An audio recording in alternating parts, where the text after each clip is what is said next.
Donc, mon nom est Frédéric Bernier. Je suis pilote de course depuis maintenant presque 10 ans.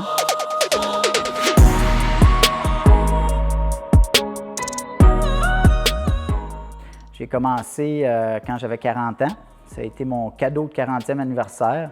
J'ai acheté une microcup pour commencer les courses. Ma voiture, c'est une Lexus IS 350 2006. C'était ma voiture de rue. C'est avec elle que j'ai commencé à faire du lapping avant de commencer à faire de la course automobile. C'est une voiture qui a 306 HP. On parle d'à peu près 270 HP aux roues. C'est une auto qu'on a montée durant l'hiver passé. Dans le fond, moi, j'ai un commerce dans le radio d'auto. Fait que là, ce que j'ai donné comme job à mes gars, je leur ai amené l'auto. J'ai dit, bon, mais là, amusez-vous. Là, vous allez défaire un char, mais vous n'aurez pas à le remonter. Parce qu'une fois qu'il est démonté, on l'envoie à Montréal pour faire la cage.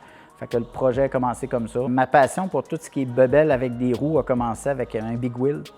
C'était un petit jouet qu'on avait quand on était jeune. La plupart des enfants de mon âge avaient ça.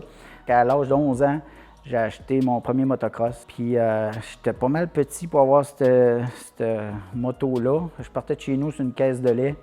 Quand j'allais à la track pour pratiquer, les plus âgés qui devaient avoir 18-20 ans, prenaient ma moto des fois. « Hey, prête-moi-la pour que je la décrasse » parce que je me rendais même pas jusqu'en 6. C'était comme trop épeurant. Après ça, là, je suis allé plus dans les skidoo. Tout ce qui avait un moteur m'attirait. Après ça, c'est ça. Fait que j'ai toujours aimé ce qui avait un moteur, la vitesse. Puis moi, j'ai embarqué dans les courses finalement à 40 ans quand que la famille était faite, la maison était achetée, puis que je savais que le budget qui allait aller dans les courses ne viendrait pas affecter ma vie familiale. Dans le fond, ma plus grande réussite en course auto, ça a été de me faire des amis incroyables. Tout le monde pense que tout se passe en piste et tout ça, sauf que c'est pas beaucoup de temps sur la piste, mais il y a beaucoup de camaraderie à part en dehors de la piste. Il y a beaucoup d'entraide aussi, fait que quand il y a des accrochages ou tout ça, bien là, c'est là qu'on se fait des amis qui viennent nous aider. Parce que contrairement à ce qu'on pense, tout le monde pense que tu veux battre l'autre en avant, mais s'il n'y a personne en piste, tu ne battras pas grand monde. Puis d'être premier, s'il y a juste 5 autos, c'est pas une grosse victoire. Si tu es premier quand il y a 42 autos, là, tu peux être fier de dire « tabarouette, c'est vraiment l'enfer ce que j'ai réussi à faire ».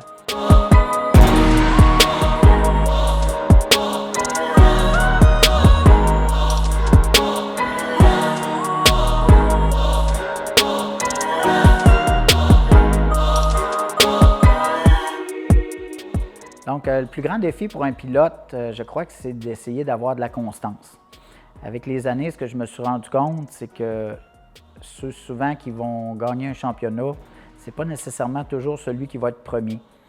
Il y en a qui vont être souvent troisième, deuxième, quatrième, mais ils finissent toutes leurs courses. C'est souvent ceux-là qui, à la fin, vont gagner un championnat. D'être premier, c'est pas toujours évident. Souvent, c'est là que ça brasse le plus. Fait que là, il y a de la casse et tout ça.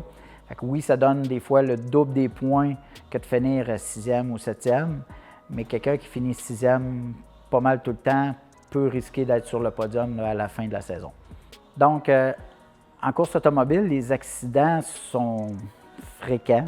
Dans les gros accidents que j'ai été impliqué, il y en a un à Trois-Rivières, que dans le fond, notre voiture s'est dégradée. J'avais de la misère. On aurait dit que quand la voiture était chaude, genre à partir de la mi-course, j'avais de la misère à embrayer la 3. Puis les autos en Nissan, comme ce pas des voitures qui sont très rapides, on essaie de freiner le moins possible. Moi, souvent, j'essaie en dégradant les vitesses, en essayant d'aller avec la compression pour freiner le moins possible. Sauf que là, quand la vitesse ne rentre pas, bien là, on perd notre point de freinage. Fait que là, si ton point de freinage tombe 40 pieds plus loin, bien normalement, 40 pieds plus loin à Trois-Rivières, il y a des murs. Fait que j'ai pas échappé à un mur. Fait que j'ai rentré dans le mur à Trois-Rivières, sauf qu'il y a un pilote qui me suivait, qui était mon compétiteur au championnat.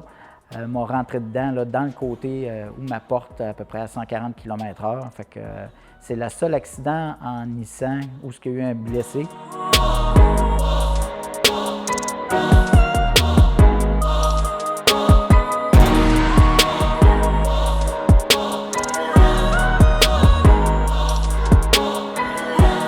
Donc, pour financer les courses, c'est sûr que ça reste un loisir qui est quand même dispendieux. Très rares sont les équipes qui vont être 100% financées ou qui vont en tirer un salaire. Dans le fond, nous, on est une petite équipe, mais on est une petite équipe qui a quand même quelques sponsors intéressants. Fait que j'ai RTX qui fournit les roues pour cette année. Moi, mon partenariat avec RTX, dans le fond, qui est distribué par Robert Thibert, dans le fond, il y a une dizaine d'années au moins, si ce n'est pas 15 ans, j'ai un représentant de Robert Thibert qui est passé à mon commerce, qui m'a dit « Voilà mon catalogue », un catalogue qui est assez impressionnant. Et avec les années, bien, finalement, en automobile, on finit par avoir besoin de tout. Puis comme Robert Thibert vend à peu près de tout, un jour, tu as besoin des guenilles, tu as besoin du tape, tu as besoin des connecteurs. Fait qu'on s'est mis à commander de plus en plus. Comme ils vendent une bonne gamme de roues, je les ai approchés là, pour voir si c'était possible d'avoir une commandite là, pour les mags, ce qui nous a fait plaisir d'embarquer avec nous pour cette année en SPC. Bien, mon premier conseil que je pourrais avoir pour le monde qui veut commencer en course automobile, pour avoir vu, là, dépendamment des classes, comment ça fonctionne, je crois que de commencer à la base avec des véhicules de rue peu dispendieux, où les pneumatiques ne coûtent pas cher, où ce qu'on peut rouler quasiment avec les freins d'origine ou ces choses-là, je crois que c'est la bonne place pour commencer. Dans le fond, on ne passe pas une fortune, on n'a pas besoin d'un gros équipement, parce que souvent, dans les classes plus grosses, on est obligé de rouler avec telle sorte de frein, telle sorte de suspension, puis c'est souvent des pièces qui sont coûteuses. Fait que moi, ce que je suggère souvent au monde, c'est de commencer en karting ou commencer dans des classes locales. Souvent, ça ne coûte rien d'inscription, il y a des petites bourses. Fait que même si la bourse n'est pas grosse, au moins ça te coûte à peu près rien pour aller faire ta fin de semaine de course. Puis là, ça te permet après de voir si tu aimes vraiment ça et d'investir dans un véhicule là, plus puissant. Tout ça. Mes projets futurs pour la course automobile, comme je suis un passionné de voitures depuis toujours, je me vois continuer à faire ça longtemps. Probablement aider du monde, des jeunes qui veulent commencer. Ça peut être comme instructeur. Moi, j'ai commencé avec le club BMW.